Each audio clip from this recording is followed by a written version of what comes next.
আমার আম্মা আমাকে তাড়াতাড়ি ডাক দিয়ে বললেন, বাবা তোমার আব্বাকে দেখো, যে লোকটা নামাজের জন্য কত পাগল।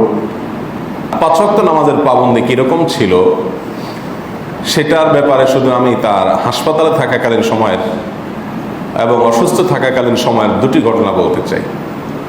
তার একটি হলো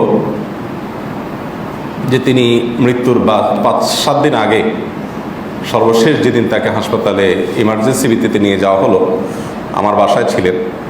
সেদিন তার ব্যথার কষ্টের কারণে ডাক্তার ঘুমের ইঞ্জেকশন দিলেন। তো ঘুমের ইঞ্জেকশনের কারণে তিনি গভীর ঘুমায় পড়লেন এবং ইঞ্জেকশন দেওয়া হলো আসরের পরে।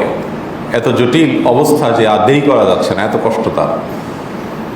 তো এই গভীর ঘুমে তিনি আচ্ছন্ন হয়ে পড়লেন। এর মধ্যে মাগরিবের আজান হয়ে গেল।